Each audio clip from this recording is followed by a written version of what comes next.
Yo, here we are. We're back. Sorry you missed everybody last week. We are back. That was Turk's fault. It's always Turk's fault, man. No, that's not true. That's not true. But get to see everybody. Oh, the question is to our favorite listeners in the group, the TikToks. Are we on? That's right. Yes. Let's make sure that we are on, ladies and gentlemen, and that the sound is good because, Turk has been having technical difficulties with new technology. Let me see if I can get us on. TikTok is not like me lately. Probably because I don't know. They have not liked me lately. I'm just going to keep it a bean. They've just been not nice to Turk. So, go on, TikTok. I know, right, man? I don't know why they don't. I guess so. I'm not sure. I think the way that you're supposed to stream, you're not supposed to live stream in have long versions. I think. I don't know. On TikTok. Yeah, on TikTok. It's strange. All right. Yeah, it's very strange, but. Like us back, TikTok. We're going to do it in an hour. You know what I'm saying? Let's get back. So, we do need to find out, though, if we're good. Okay, so looks like TikTok is up. Let's see. Is TikTok letting me rock? Yeah. YouTube's definitely working. I'm sure your Facebook is working, and Instagram. Instagram is working. Right? Oh, let me see. Yes. We got all right. Working, I believe, on my side. There we go. Gotta make sure. X is working. We gotta make sure that sound is good, man. Yeah. Because I don't know if you saw last night, man. My show was wrecked. I didn't even do it. Oh, what? I didn't see it. Yeah, my show was wrecked last night. Oh no, it was the sound? Then it froze. So, I mean, shout out to me. I got a new Mac. Yeah, one of the big ones. All right. But unfortunately, it just doesn't work well in terms of using OBS.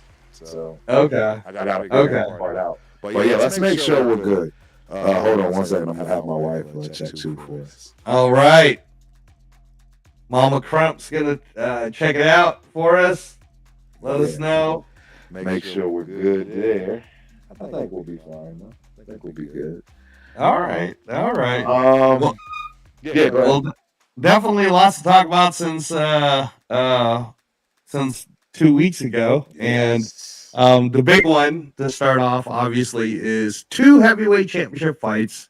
UFC 321 finally happens, right? And we're all sitting there and we're like, finally, Tom Aspinall versus Surreal Gun. This is gonna be great. And by the way, I don't want to sound like I'm hating on the show or anything, because UFC 321, all your fights were bangers. I mean, all of them were great. Knockouts, submissions. Mackenzie Dern, congratulations to you. First time as a UFC strawweight champion. So finally won that. Yeah, that's right. Yeah, she was the co-main event. Finally does it. All the years of her since she was a teenager, coming from a jiu-jitsu family and the whole bit, and she finally gets her shot. And hopefully, I mean, again, man, the big, obviously coming up in New York, the Madison Square Garden card, which has been a yearly thing for Dana White and the UFC, is always the banger of a show. I don't even want to call it a co-main event, Professor T, but Zhilei Zhang, who was the 115 champion, is moving up to 125 to challenge Valentina Shevchenko, right? So she's doing the double champ thing, which is pretty cool. And that, but whatever Zhilei does, win, lose, everybody knows she's kind of the queen of the 115. So, I wouldn't mind seeing Zhilei come back down and fight Mackenzie Dern and reclaim her title or whatever. Absolutely. That could be fun. That could be a fun thing. But anyway, so with 321, then it gets to the main event, which everyone was super excited about. It was all in the UK, by the way. This was all across the Atlantic. So UFC 321 was in Abu Dhabi, and then the Joseph Parker versus Fabio Wardley fight was over there in the O2 Arena.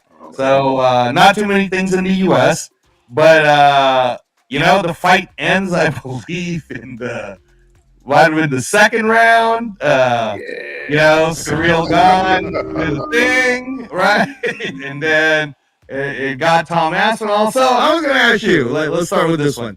There's been controversy on this because there's some people that are making it seem like as if Tom Aspinall kind of bitched out. I mean, bro, you're a fighter, and there are fighters, and in some respect, right? Like in one respect, I understand the argument of why would you put yourself out there in more danger?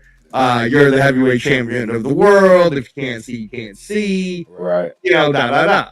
On the other side of this, Professor T, this might become one of those generational was. But on the other side, I do seem to remember Muhammad Ali not being able to see for an entire round against Sonny Liston because Sonny Liston cheated and rubbed some medicine in his eyes or whatever that was. And he was still able to knock out Sonny Liston, right? Which again starts the whole trajectory of the legend of Muhammad Ali. And we've seen this before in boxing, in MMA, people who are like, you know what? Screw it. It is what it is. I'm in a fight. And what probably makes it a little, puts a little bit more fuel to that fire is Jiri Prohaska, who I believe fought on that undercard also. There was a fight earlier this year where he totally got jabbed in the eyes. Right. Couldn't see, right? And he continued and knocked the opponent out. And when they asked him in the press conference, well, did you think about stopping?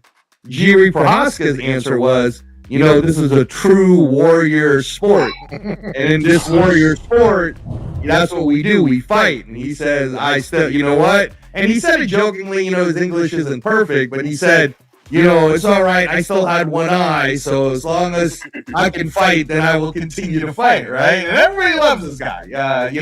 He lost to Alex Pereira but at one point, but everybody loves Jiri, the samurai, Prohaska. So, in your opinion, right, living in the age that you live in, seeing all the fights that you've seen, Professor T, I don't know, man. Did Tom Aspinall take the new NFL way out? I'm going to be honest. First and foremost, because we do got a listener, and I want to make sure that he can hear us. Shout out to Marcus Banks, man, our guy, our main man. First, much respect to you, always my brother. Salute. Can you hear us out there, Marcus? Does it sound good? Does it echo? Do you have any of those problems? Those things Turk is usually always dealing with. If so, let me know, man. I appreciate it. But so far, I think everything is good. Yeah, I think everything is great right now, to be honest. So I love it. I love it. Me too. So we're going to cross our fingers. Yeah, and obviously, shout out to Angelo, much respect. Transplant Angelo, to be exact, from our main man, Marcus Banks, man. Thanks for coming through, man. We appreciate you. Hope you enjoy the show. And again, please, somebody, anybody, it's echoing bad. See? Thank you. That's what I want to make sure we get done today. I am going to make sure we fix this. Okay, good. Good. And let us know, Marcus, if it's still echoing for you. Exactly. And I think I know exactly how to fix it. But you don't hear any echo from me, right? Yeah, I don't. You sound perfect. But it's the audience. We want to make sure you guys. Exactly. We don't care that we sound. Yeah. We want the audience to sound, to make sure they are the ones that's hearing great. I made some changes. So hopefully this is a lot better. Let's see.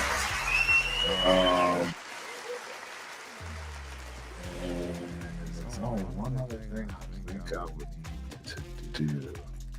And hopefully, by the way, Marcus, what we were talking about, we're starting off first with the controversy of UFC 321, big heavyweight championship.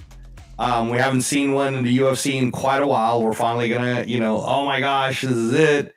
And it ends in an eye poke, right? So there's going to be a whole discussion as to well, could the champion have gone through? Was it right for him to say he couldn't go through? How do you prevent something like this? Is a rematch warranted, right?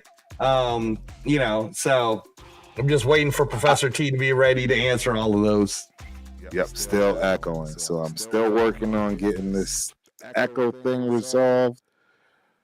I don't think I can change. Hold on one quick second. No problem. And then in the meantime, Marcus Banks. So the other big the last weekend was a heavyweight weekend. The other one was Joseph Parker, who everybody in the boxing world has been saying since he knocked out Martin Bakole in February, and Martin Bakole was the boogeyman. They were like, well, this is the guy Usyk needs to fight. This is the guy. And Usyk, is finally going to be challenged. Well, guess what, Marcus? He lost. He lost to the War Machine, or as I like to call him, the UK version of Deontay Wilder. Yeah. Fabio Wardley, who is now 20 wins, 19 knockouts with 1 draw, lost, and the new interim WBA and WBO heavyweight champion of the world is good old Fabio Wardley, who supposedly, man, Usyk is supposed to fight next. Right.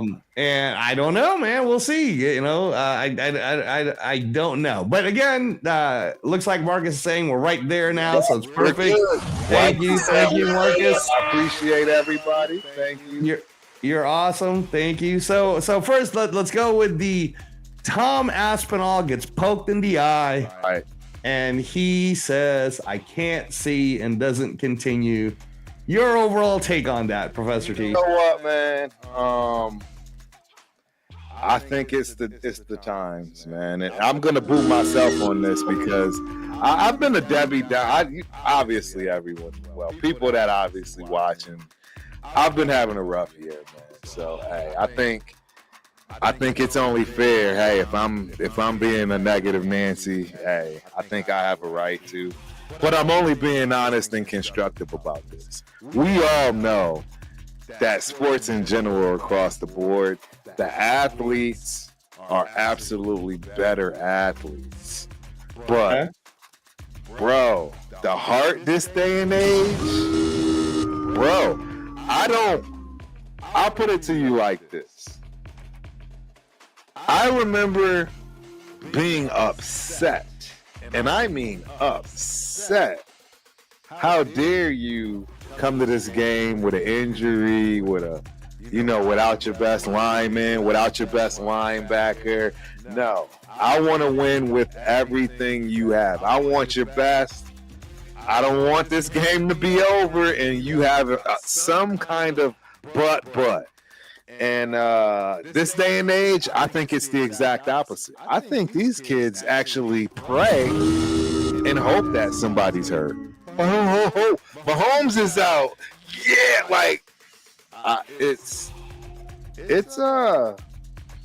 disheartening to say the least, because it's just, and I gotta be honest, I have to take that take when it comes to Mr. Aspinall, because look, man, he came at John Bones Jones hard. Pause, right?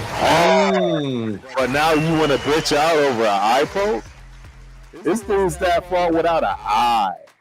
Right. So Mr. Aspinall, after all you woofed, right, in terms of you trying to get that fight, that money fight, that legendary fight in terms of John Bones Jones, yeah, I kind of feel like he bitched out, man. And hey, it is what it is. He's got to sleep at night, right? Hey, look, I'll be honest. I can be honest, right, in this scenario where there's times absolutely there were tournaments I've competed, and I'll be the first to raise my hand and say, yep, I hope I don't have to run into this dude today, because I'm not up to par, and I know I got to bring my lunch. Yes, I've had those tournament days, but this is a whole different ball game. I'm late in my 30s, early 40s. There is expectations when it's at this recreational high level, right? Because it's still high level without a doubt. I'm in there with the best in the world, but it's not ADCC, right? It's not what you see today, because they didn't have that back when I was starting either. Let's be honest. When did ADCC start? And that ADCC, it was really no gi too, to be honest. From what and it still is. There is no gi for ADCC. Right. So yeah, but man, long story short, bro, I really just feel like people want to catch people when they're down. I don't like people want to catch people when they're not, when they're not on the up and up, right? You know what I mean? They want to catch you when you're nobody or down, or if you the man and you're the A side, now all of a sudden I got to do something. So right. And I think you're speaking to the point of just this generational, maybe all of these kids like a Tom Aspinall who might have grew up in the participation trophy generation, right? Because and again, this is no disrespect to any champion. We're not even saying, like, again, I think it's fair for everybody to have their own opinions on this. I mean, Dana White even said it. He didn't say it meanly, but he kind of said it that way during the press conference, right?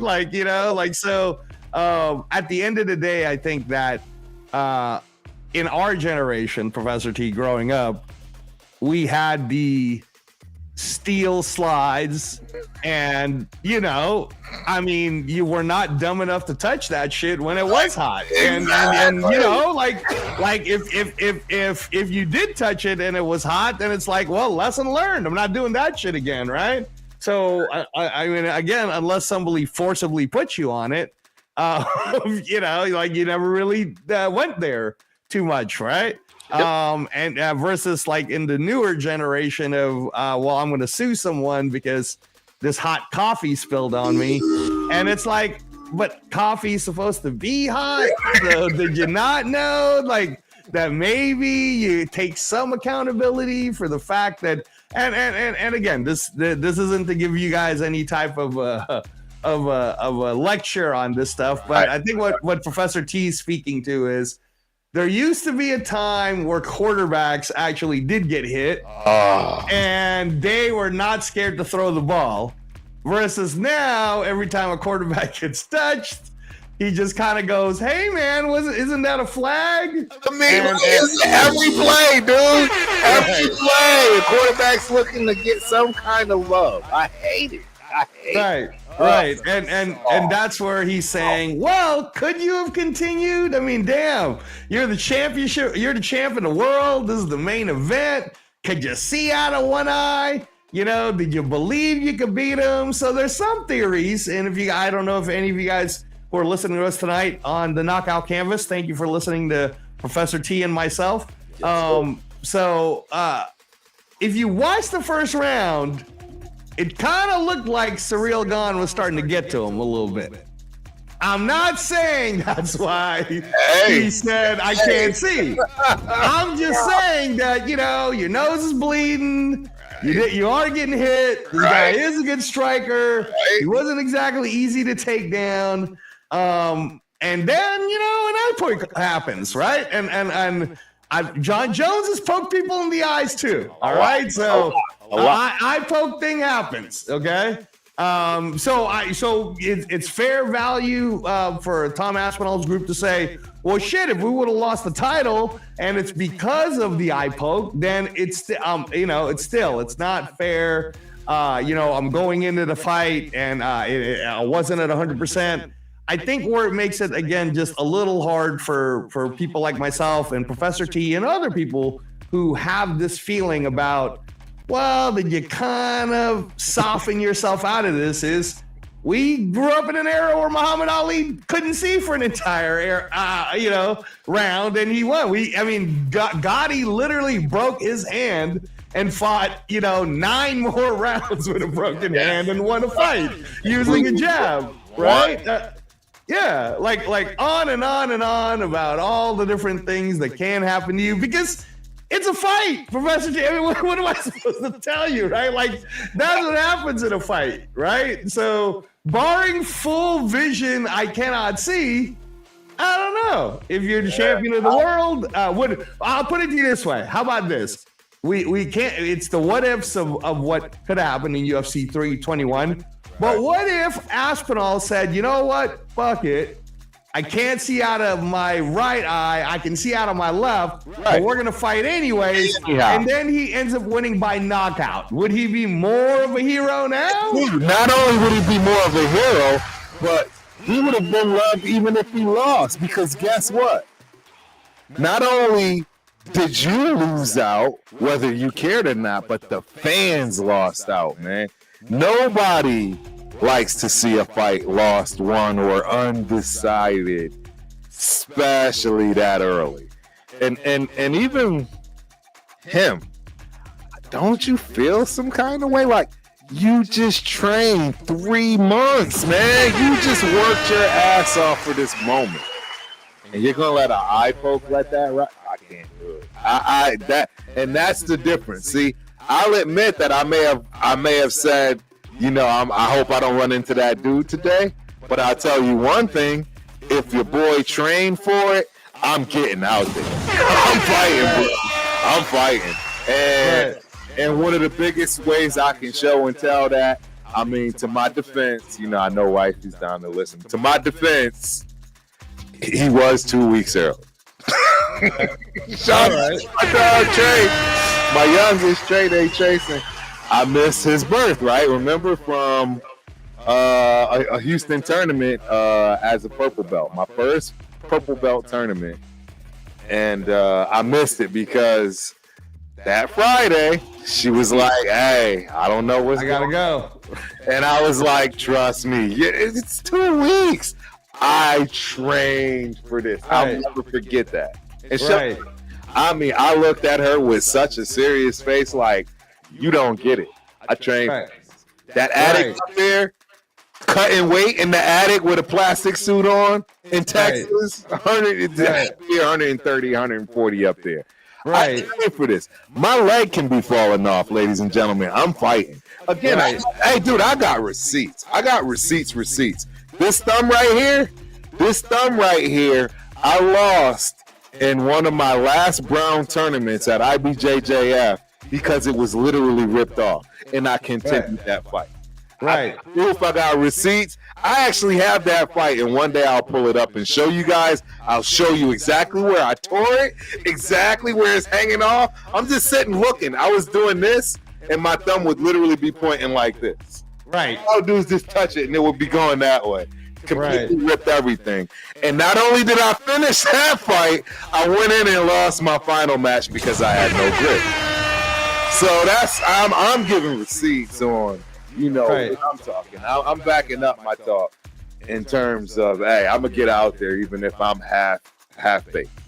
And again, we're also just speaking to the opinions of the people who, I mean, that's what the controversy is. Now, again, on the other side, yes, if you can't see, sure, man, like, we're not gonna force you to put yourself in danger. And yes, you know, but I think that where it's at is, there are some other, you know, like every content creator, every YouTube personality, every single person who covers combat sports, they'll say their opinions. And I just feel like some people are shaming the people who have more of your sense of it, Professor T, where they're going, how dare you, Professor T? Why would Aspinall get out there? He couldn't see, right?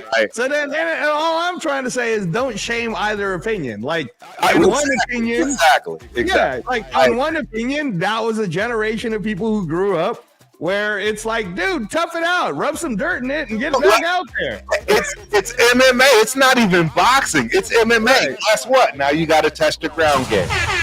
See, grab him. You can still win. It's not even boxing where you can't, right? There's avenues to get out of this in this particular octagon that we're referring to.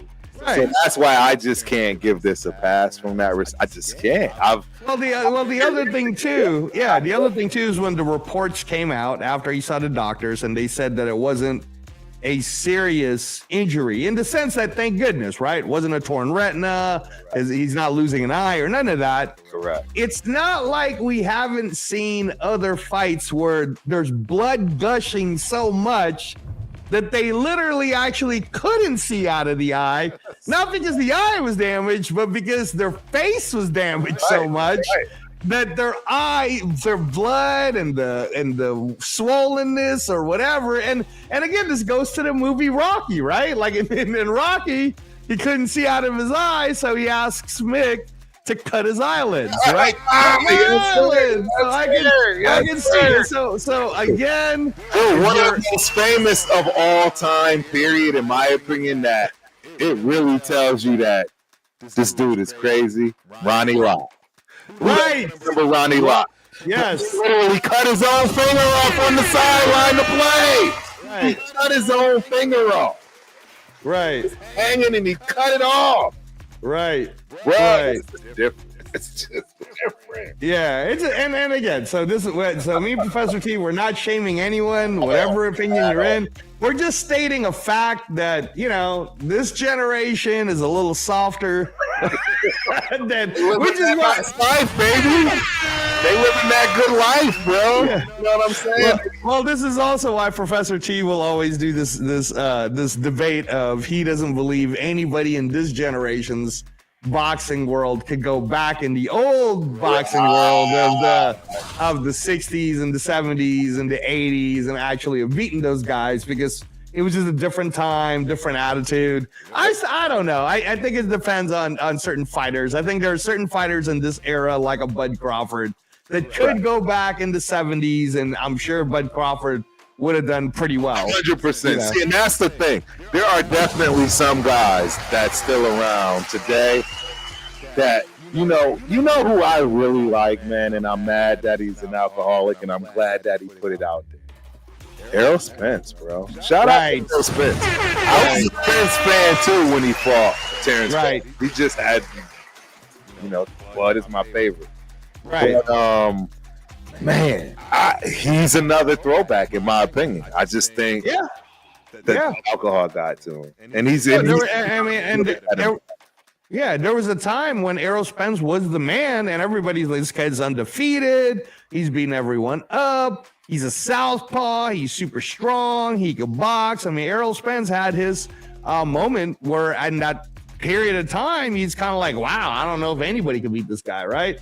And even still, like I said, like if fighting is your living, then there's a certain level of fight over negotiations and management, so to say, that is kind of expected of you. So I think that's where the opinions are coming from, is they're kind of like, well, couldn't you have fought?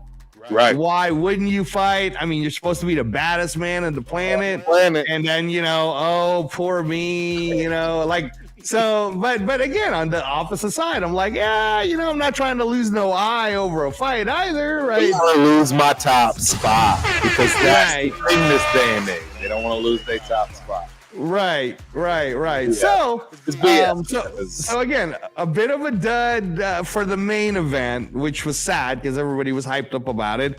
Again, credit to the UFC, credit to Dana White, and everybody who's in charge of the matchmaking. The rest of the card was awesome. Congratulations to Mackenzie Dern, for being the new UFC strawweight champion.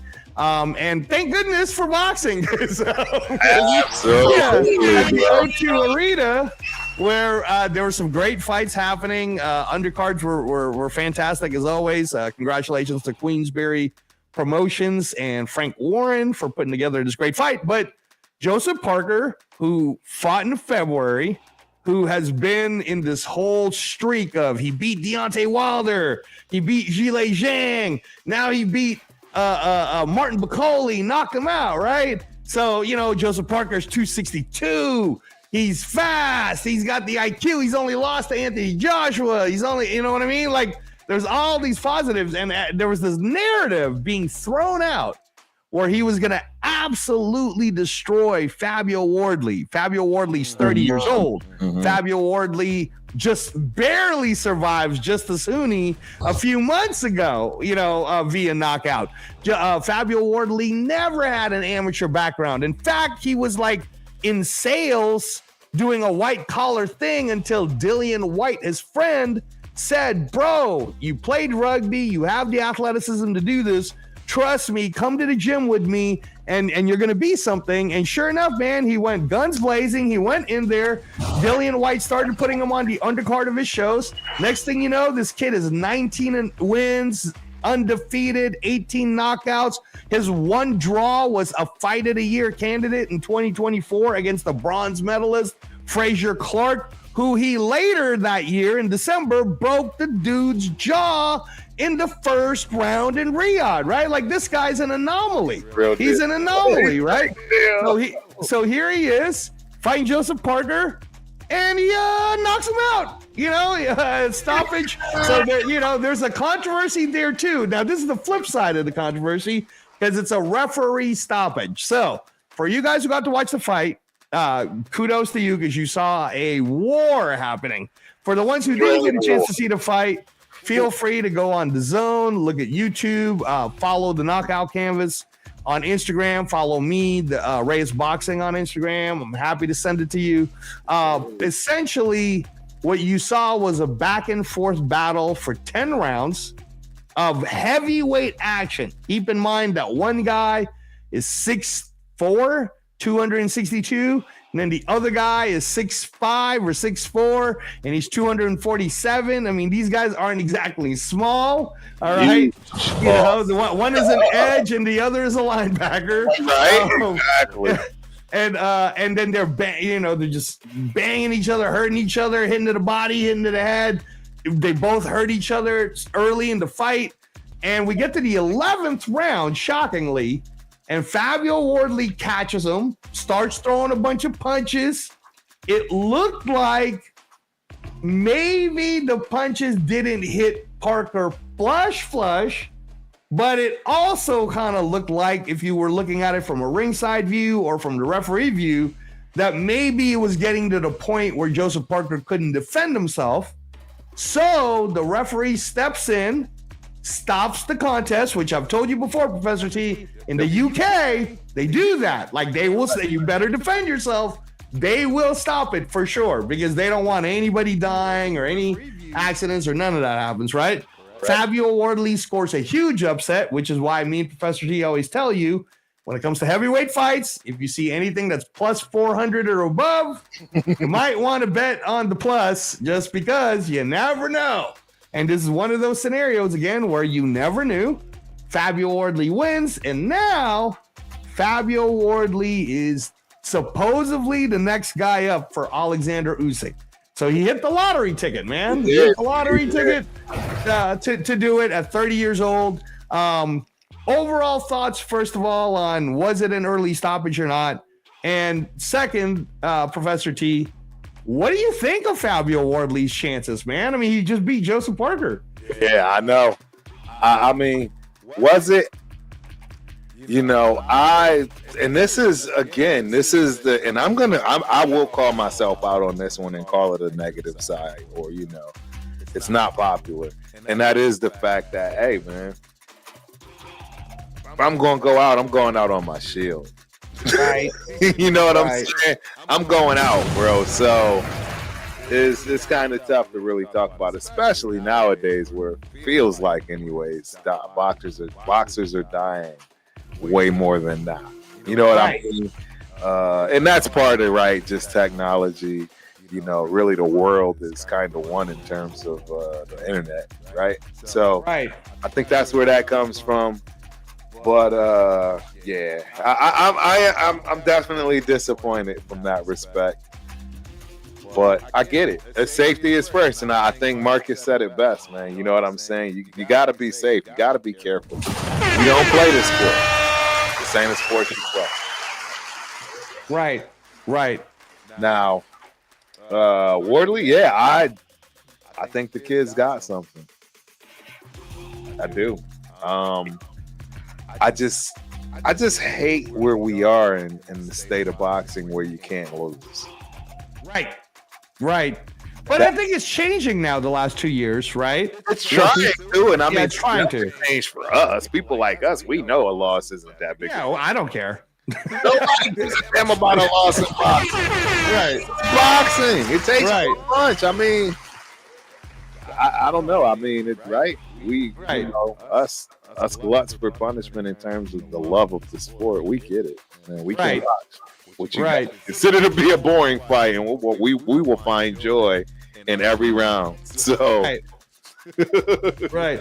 Well, the other thing too, I think that people discounted that when you have a determined young, because 30 is still young in the heavyweight division, man. I mean, the heavyweight champion of the world's about to be 39. So, you know, 30 is still pretty young.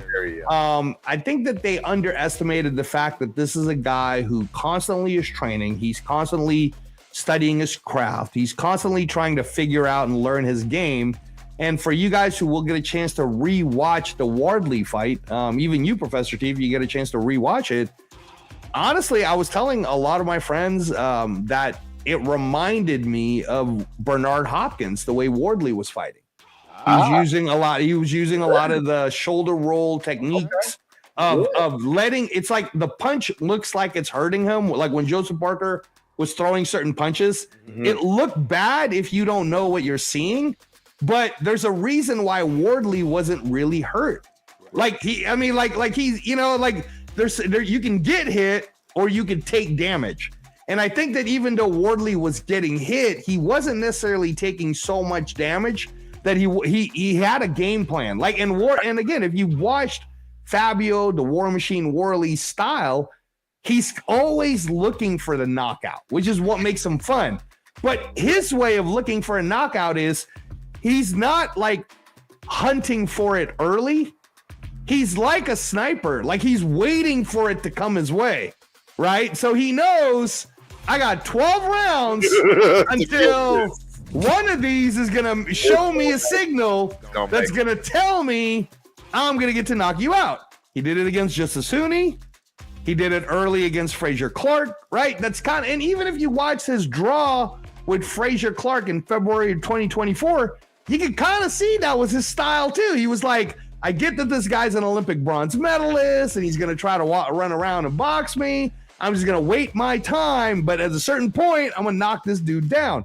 I think in that fight, though, in February 2024, he didn't expect to get knocked down. No. which is why he learned it. Like, that's what I'm saying is this is a guy who's constantly learning. Just like in the Justice Hooney fight, he didn't expect to be getting his ass whooped from an Australian guy who just, he couldn't see where the shots are coming from. That guy was doing a lot of Frazier ups, downs, right? Like, he was like, all right. But the one thing Fabio Wardley never lost was hope. He was like, no, but I'm gonna knock this dude out. I got the hammers to knock him out. And what happens, Professor T? Caught him with a right. It's over, right? So so I say that to say, like, even our good friend Severe, I was talking to him and I said, I actually give him a chance. And Severe was a little shocked that I gave Wardley a chance against Usyk, but think about it this way, and maybe I'm wrong, Professor T, you tell me your point of view on this, but if Usyk is getting closer to 40 by the time they fight, and Usyk's main game is boxing, right? Which is why he's been able to beat all these bigger guys. Well, this guy's tall, but he's not really like a big dude. He's closer to 240, and he is quick. He is fast, and he's young enough to obviously take punishment because we saw him done getting punished and still able to survive it.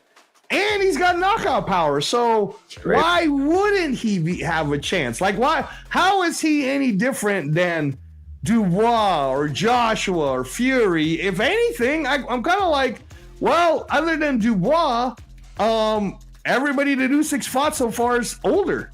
Right. But this guy's not. So I don't know, man. If Usyk does choose to fight Wardley, if you tell me that it's plus 1,000, I might have to put some money on Wardley. You never know, man. Yeah, I'll put money on that all day.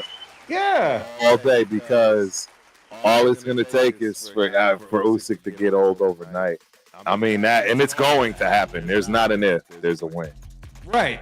And I believe it'll happen in the ring if he continues to fight. Right.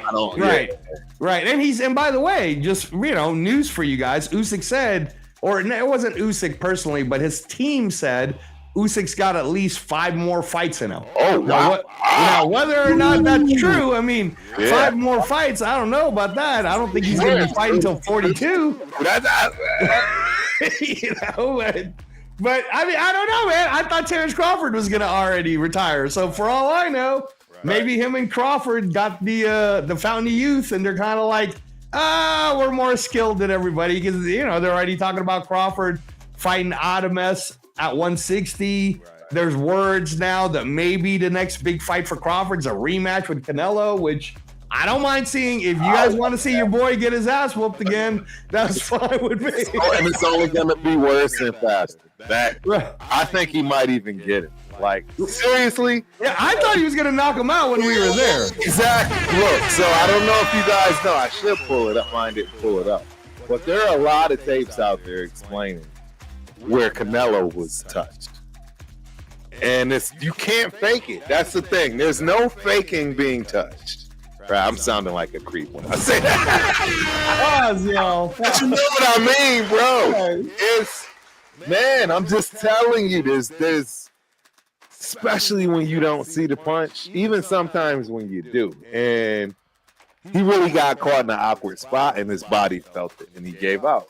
And I mean, only by his ability, skill, grit, toughness, right, all those good things, it was a way for him to kind of hide it from the layman's, right, from the casuals.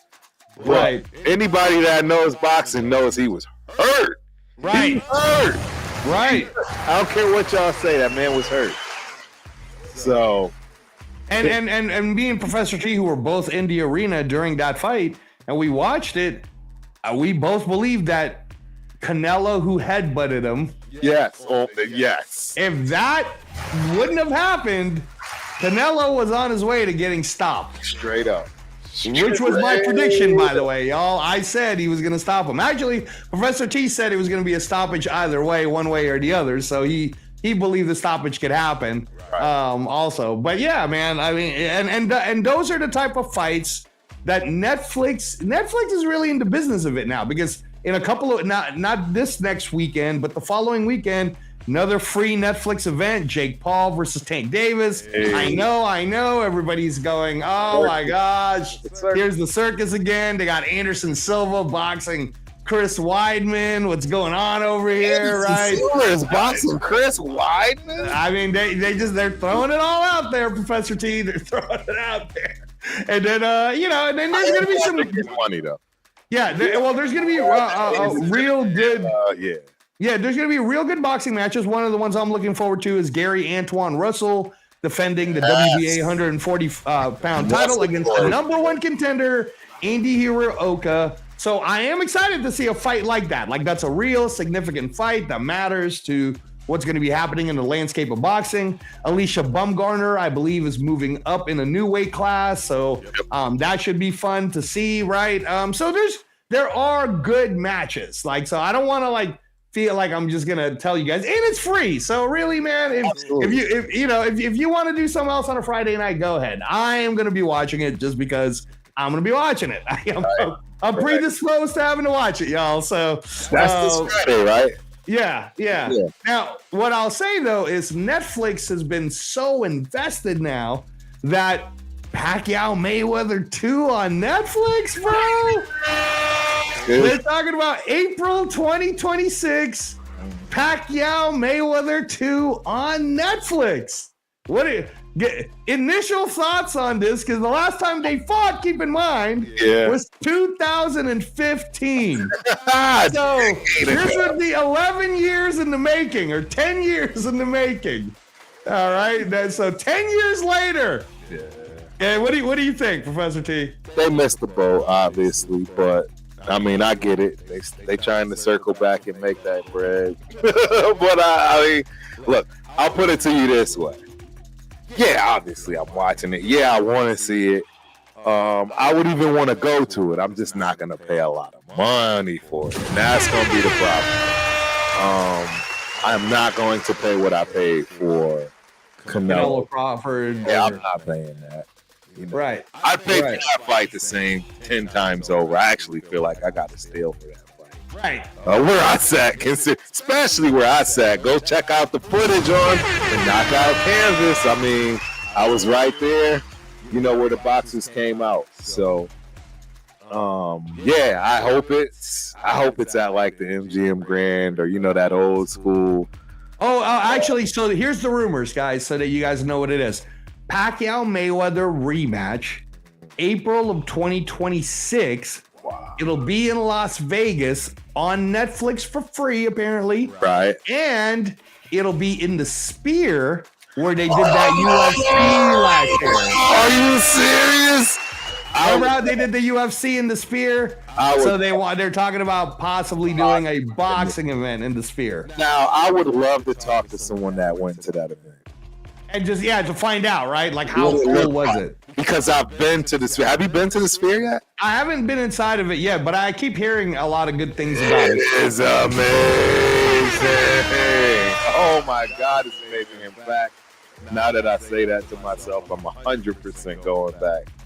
The next time I come out there. Okay. But I won't lie to you. I can't understand what it's going to look like. It's hard, right?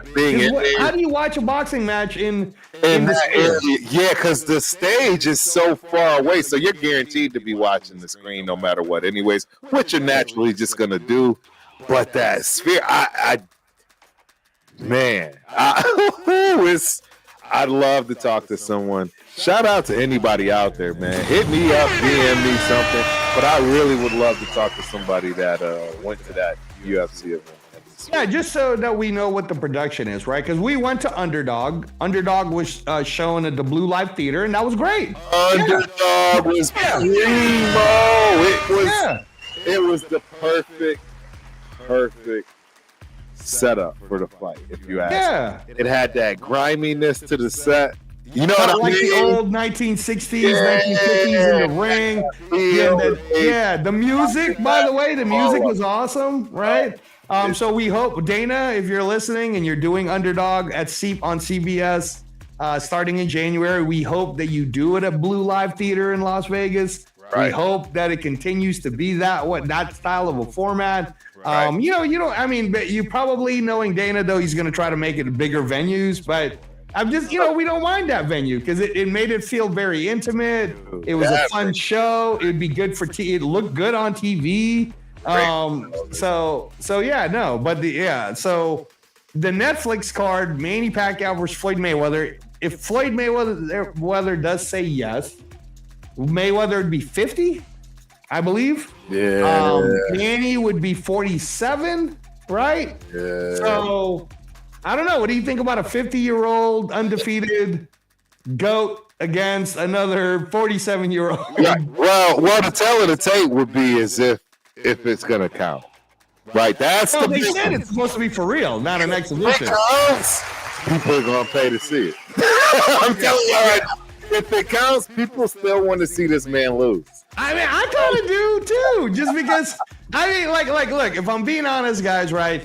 Manny Pacquiao whooped on Mario Barrios, and that was a 46-year-old Manny Pacquiao whooping on Mario Barrios, okay? So say what you want to say, call it whatever you want to call it. I think Manny won. They called it a draw. Some people are saying, oh, well, Mario Barrios was shell-shocked. He wasn't even trying, which is exactly my whole point. I'm like, bro, you're the champion of the world. You're 30 years old, and you're scared to punch at Manny Pacquiao. There must be a reason why you're scared to fight, to punch at Manny Pacquiao then, right? So I feel like that was a great showing as to how good Manny Pacquiao still is, right? If he can at least, you know what I'm saying? Like, if you can take old ass, LaDainian Tomlinson and throw him back in the field, and he could at least for a play look like Jonathan Taylor, that's credit on its own, right?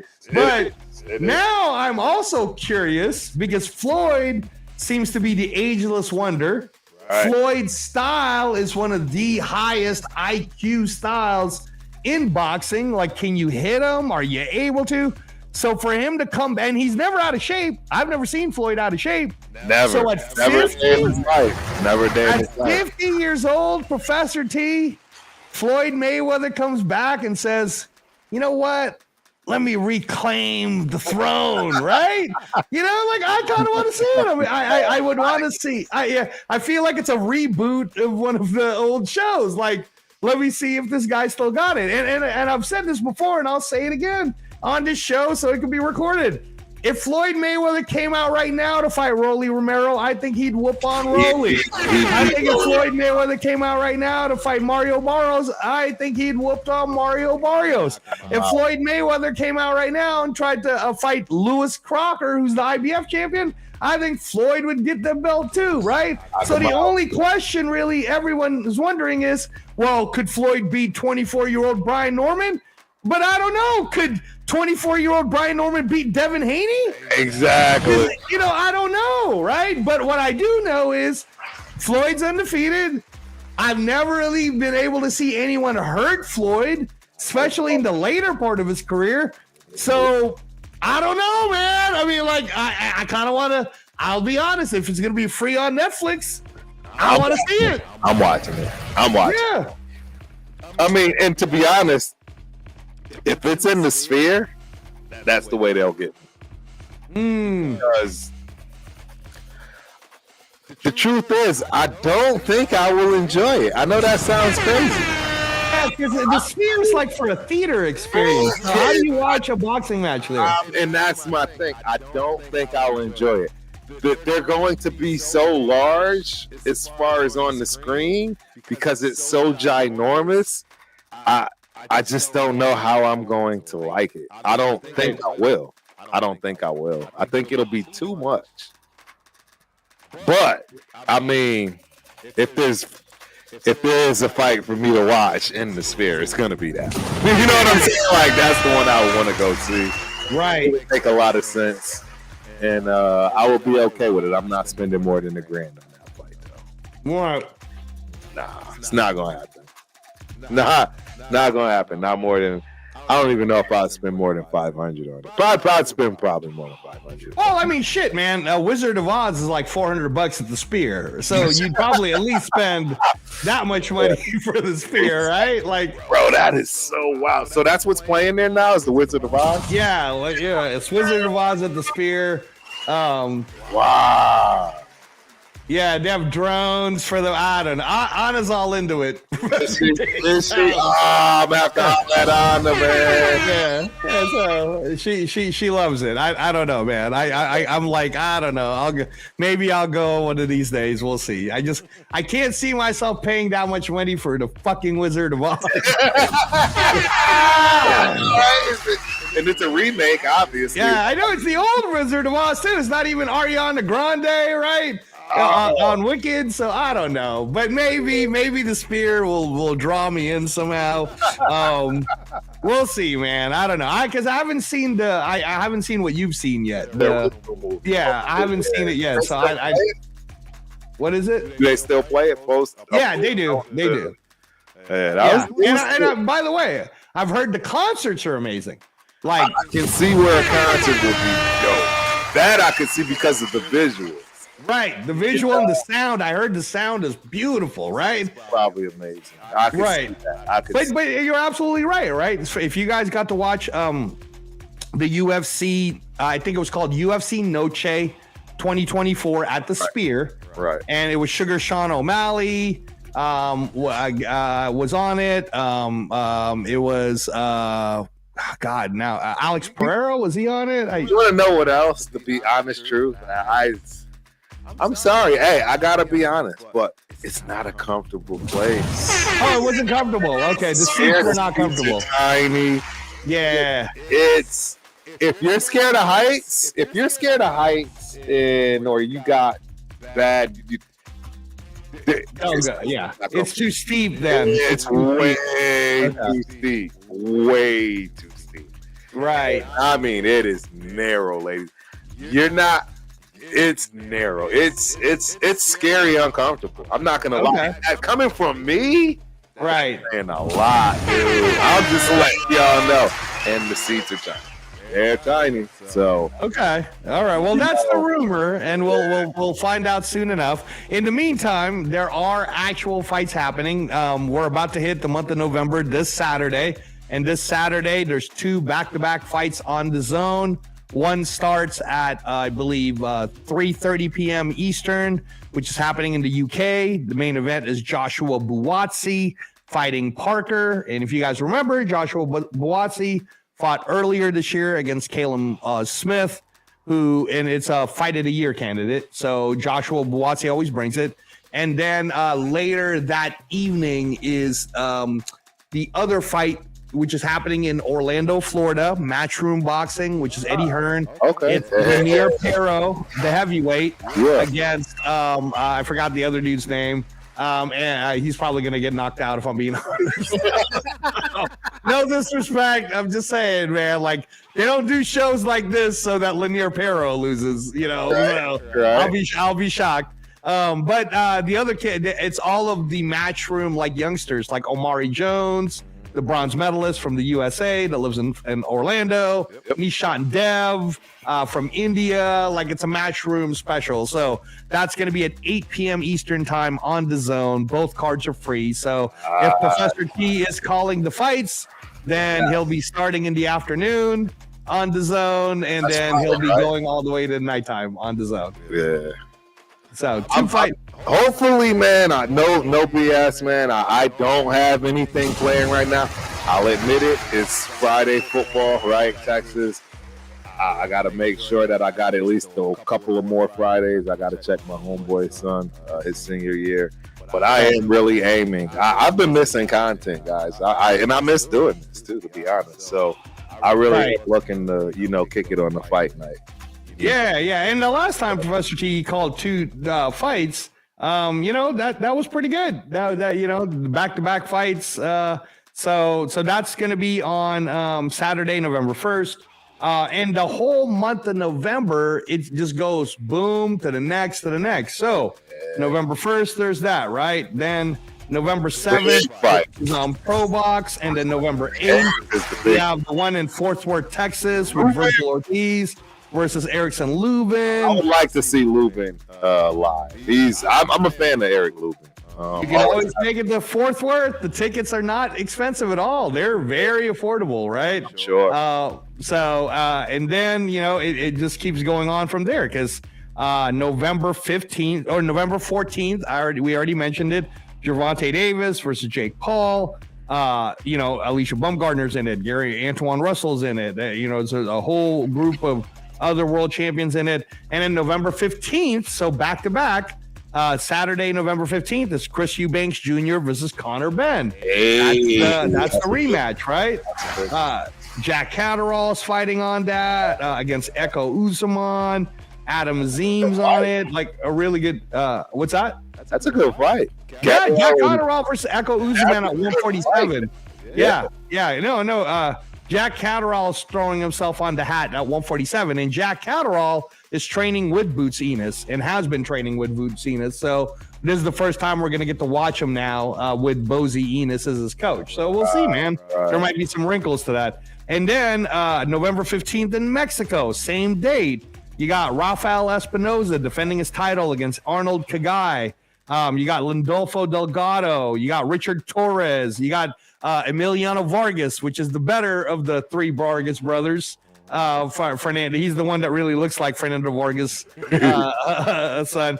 But this is all a Mexico card because we still don't know what Bob Arum and Top Rank is doing for American TV. And then the weekend after that, Professor T, you got November 22nd, which is the big one in Riyadh.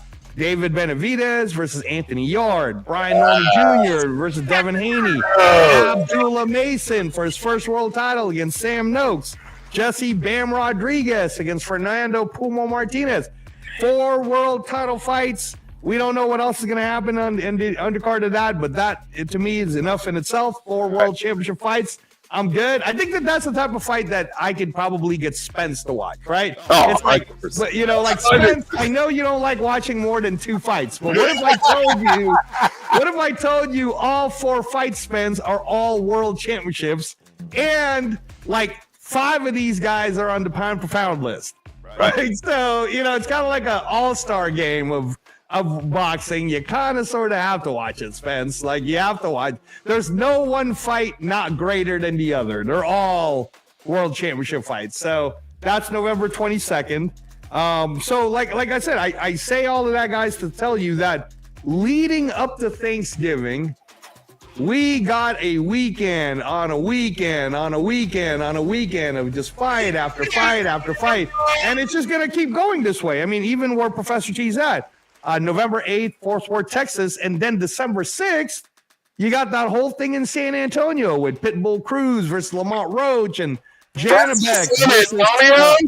Yes. Dude, I'm dragging Spence to that one. I keep telling you guys, you got to go to one of these, man. I'm going to that one for sure. I sent it to both of you on Instagram. The information is right there. But I hope there's like a double header where I can go see Webinyana and that fight.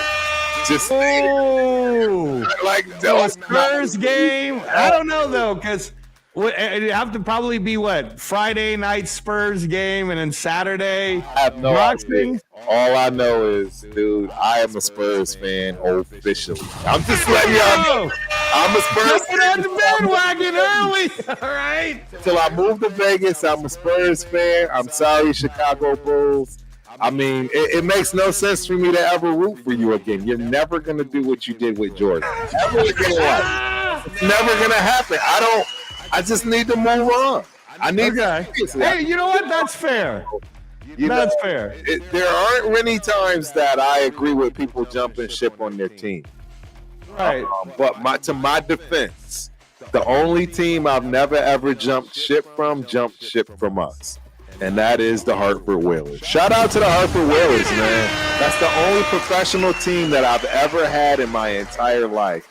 Meaning living in a city and owning some type of a professional team. Right. So that is why I am going to be all Vegas, all teams, all Vegas when I move to Las Vegas. Okay. But right now, again, I'm picking. You're in Texas, dude. Like, is right. Hook 'em. We already know how we end the, dead in the water, even though neither of us. Spence is from Mass. I'm from Connecticut. Right. But you guys live in Texas, so you kind of got to do what the Texas people do. Right.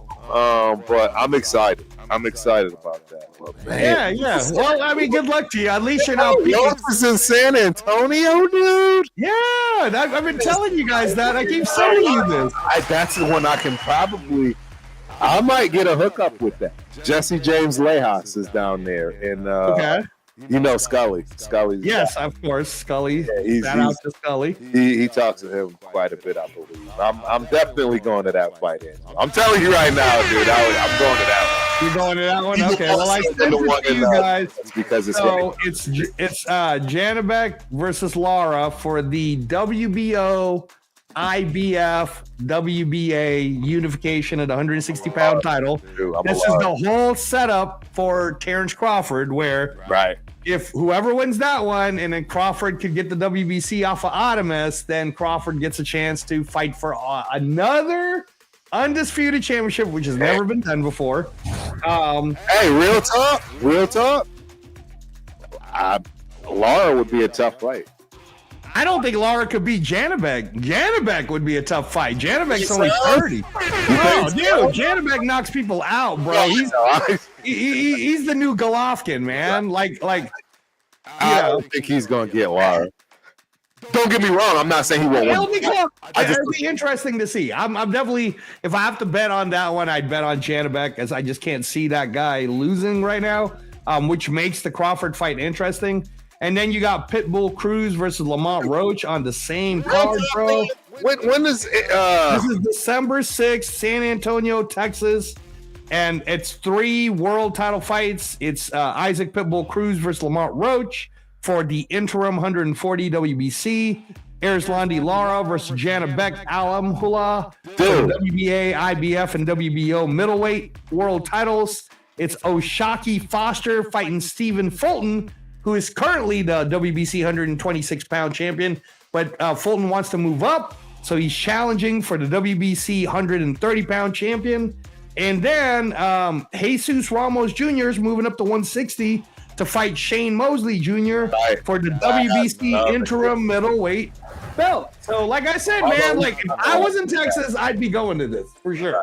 Now, But look, I'd also be going to the Virgil Ortiz fight on Fort Worth if I was in Texas. I have to put this out here because I personally think Erislandy Lara is by far one of the best, purest boxers and most underrated of all time.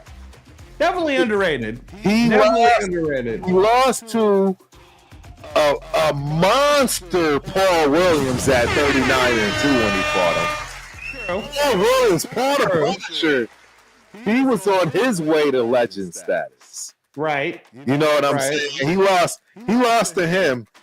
I don't think he lost to Saul. Yeah, no, a lot of people believe he beat Alvarez. Yeah, he beat Canelo. The only other fight he lost, and the honest truth is, I don't remember this fight, dude. Jarrett Hurd. And that's right. That's how Charlo was able to get a belt, is through that whole match. Right. Hurd, don't get me wrong. He was 21-0 at that time when he fought him. Right. Jarrett Hurd was 21-0. Right. But those are other than that, the thing about Lara is he's had 3 draws. He's only had 3 losses, one of it being a split decision in 2018 here in Vegas against Jarrett Hurd, right? Split decision loss.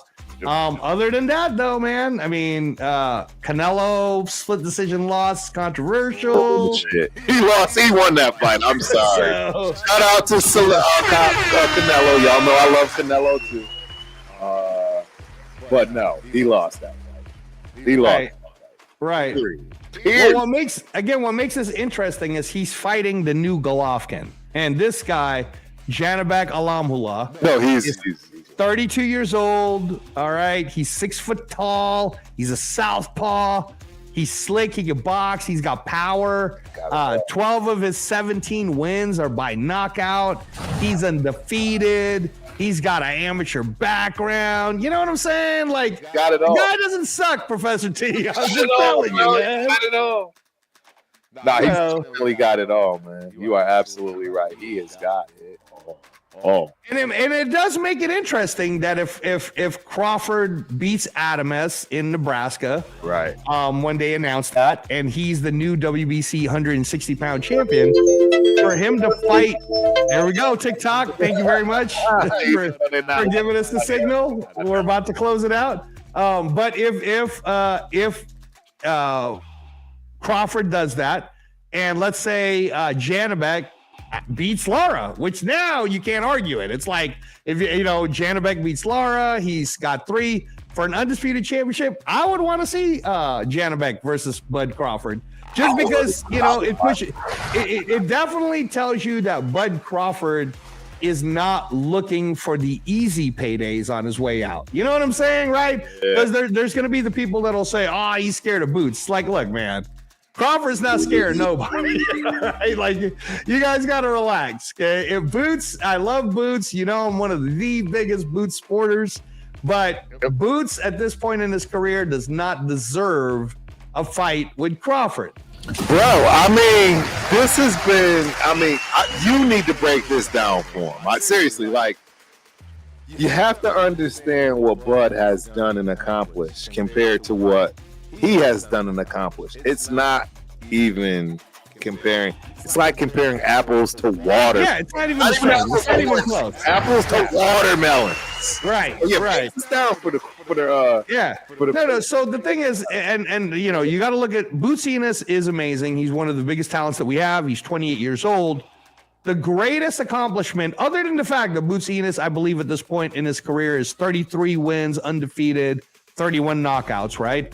Other than the record, which is amazing, the greatest accomplishment of Boots Ennis's career is last year he became the unified and Ring Magazine 147-pound champion. Hey, man, historically speaking, that's amazing. Sugar Ray Leonard did it. Like, yes, absolutely. And Boots Ennis is only 28, so that's amazing, right? But to say that he deserves a shot at Terrence Bud Crawford it's just ridiculous because at this point, again, we love Boots. We love his talent. We love his potential. We love that he gets to be the Roy Jones Jr. of this next 10 years. That's amazing. Right. We just watched him knock out Lima in Philadelphia. Great, good on him. The 154 division is waiting for him to fight Virgil Ortiz and Fundura and Bakram and Xander Zayas, and you know what I'm saying? Like everybody's there for him. Abbas Baru, right? But you know, Crawford, man, he's won his first world title at 35, then unified the championship undisputed at 140, then became undisputed at 147, and then won another world title at 154, and then just became the unified, undisputed, pound for pound best fighter in the world by beating Canelo Alvarez. I mean, you know what? I'm just saying, like, no disrespect to Boots, but I don't even think Boots at this point deserves to fight Canelo Alvarez. Exactly. Oh, he's not anywhere remotely close to any of these dudes. Right. Not to say that we don't think it wouldn't be a great fight to watch or anything like that. We're trying to explain to you that, or we're breaking down that in the business of boxing, right, there's the headliner show, like Beyonce is going to be, you know, but you don't get to be like, you can be the opener to Beyonce, right? But you don't get to like co-concert to concert with Beyonce unless you're like Adele or something. You know what I mean? Like you have to be a big enough name that it makes sense for everybody to go, oh, Taylor Swift and Beyonce are both going to be headlining the event, right? Right. Versus like right now, it would be like saying, Beyonce is gonna be headlining with some group that's some kid you never even heard of yet, man. Like you know what I mean? It's hard. It's hard, dude. It's hard because I can't even think of it for you young kid musical fans right now because I don't know your brand of music. I listen to old school, but I don't know, man. I mean, I guess I don't know. Like I guess I don't want to crap on any of these new artists, but for example, it'd be like, I guess Charlie XCS has her own like new wave fan group, right?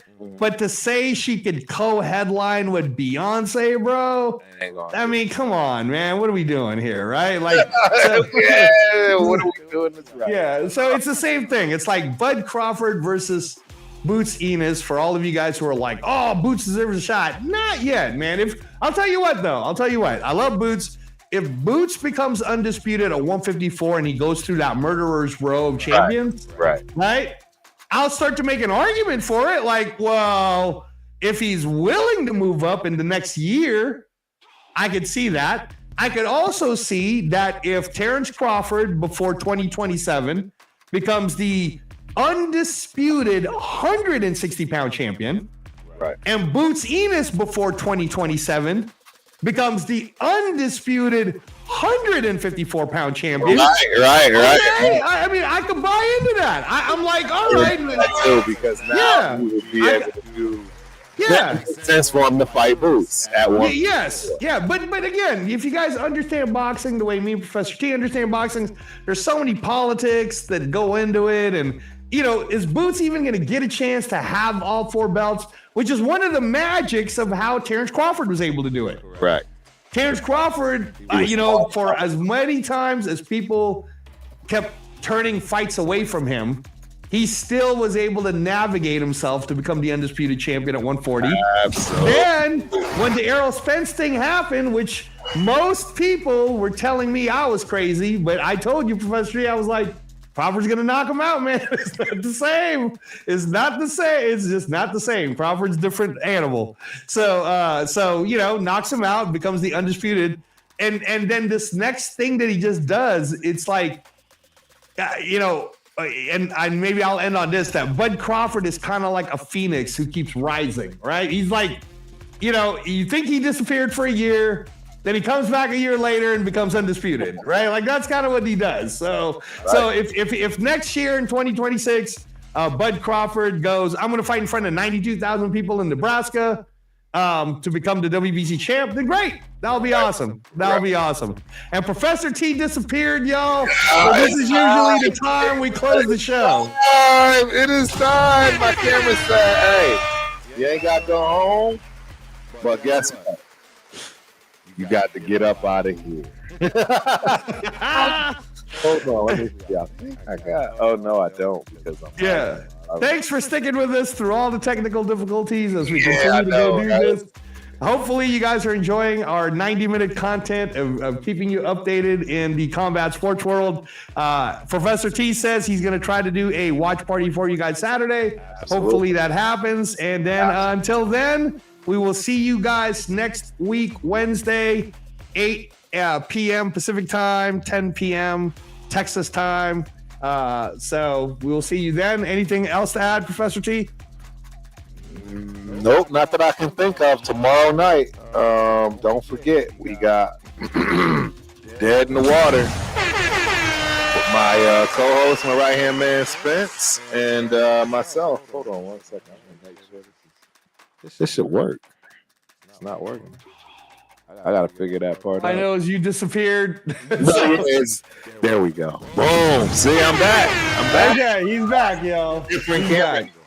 I can't wait until I start playing that too because I'll start. Yeah, I'm going to start. So you notice how I'm looking like here and I'm looking at this camera This here. is actually the better angle for you to do the watch party because you're not going to get popped for showing a little bit of that screen, but everybody will get to see you seeing the screen. So you should try it that way. This is the better angle for it. Absolutely correct, and that's what I'm going to do. So right. But yeah, tomorrow night, man, we got Dead in the Water, 8 o'clock sharp. I want to do 7:15, but Spence and I can never get it together. It's just too early. He's, got family stuff, and I'm doing family stuff too half the time, man. Whether it's either working or like tonight, we had a concert from my son, Battle of the Bands. Got to see Texas State marching band tonight. It was pretty cool. Ooh, that sounds cool. But yeah, and honestly, Friday, I am really banking it all. The only reason is because of Friday Night Lights, ladies and gentlemen. If you know about Texas and high school football, so that would be the only reason I don't do Friday. And if I don't, I'm definitely doing Saturday. And then, our sorry-ass Raiders come back Sunday, man. The Jaguars tickets better be even lower than the Titans tickets. Probably get 100, dude. The food you get in VIP for 180 that I showed you, dude, that's a steal. That's a steal. It's not. I'll tell you this. So Keith, you remember Shep? You guys ate at our Tonshu, right? So he's coming here for the Cowboy game, but we're not buying tickets to get in the arena because, in all honesty, bro, I don't want to have to pay money to just watch my dude get killed. You know what I'm saying? Like, I'm not trying to go there to watch my team get destroyed by the Cowboys. Everybody and their mom is going for the Cowboys game. You'll notice those tickets are through the roof. Yeah, but if you're a Raider fan, you're not going to the Cowboys game. Hell no, you're not going to no Cowboys game just to watch your team get destroyed. No, I'm good. Exactly. Yeah, no, I'm good, man. I'm good. And that's the thing is, like, I'm going to the UNLV game this Saturday, so Professor G, it's not like I don't get to be around Allegiant anyways. But should someone like me this year, given the product that has been shown to us, should I buy a ticket to the Raiders Jaguars game, dude? Should I support it? Like, come on, man. You guys got to start doing something for us. I think it should just be a policy, because you know who did do it is the Carolina Panthers last year. Right. The owner was like, we understand we suck. Right. Dollar tickets for everyone. Right? So do that for us, Mark Davis. Do that. I mean, you've already quadrupled your money, Mark. But look, I'm gonna be honest. Everyone knows. I love Mark Davis. I think he's done everything he's supposed to do. It's really not on him right now, ladies and gentlemen. It's on the people that were hired to do the job. I'm blaming the Tom Brady's, the whole entire coaching staff. And the GM. Yeah. And the GM, bro, because we done told you need to get an O-line. Right. Yeah, Spy Tech, you got to do better than this, bro. know you had hella money, dude. You had the third largest salary cap, and you then spent it on a bunch of knickknacks. Like, what are you doing, man? We need an O-lineman. We need a guard and a tackle. A solid tackle. Solid, because Miller's gone. Bro, everybody's gone. Like JPJ's. I mean, I feel bad for DJ Glaze, and I don't want to give up on him. About this. Right. What are you talking about? Okay. Sorry, guys. We're gonna close it out because it's a boxing combat sports show. But yes, if you want to get knocked out, then be a Raider fan because that's what. So hey, we will see y'all Friday, hopefully, if not definitely Saturday. But yeah, this was a good one, bro. You are the master. You are the man, bro. You are the master when it comes to this boxing shit. Everybody bow down to Angelo. Real talk. Dude. Thanks, guys. I hope you guys are just, again, we're going to continue to try our best to keep it consistent for you. And as we learn all the technical difficulties of putting it up there, we're always going to give you good information. So at the very least, you'll get real news. And then we'll see you next week, Wednesday. And hopefully we have Turf and or Professor T and Spence on the scene for one of those, either December 6th. And maybe Angelo will be living it and he can get us while we're there. We'll figure it out. Maybe. You never know.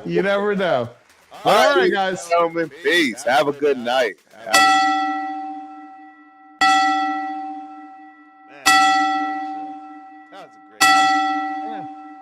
Just about keeping it consistent, right? Which is hard, obviously.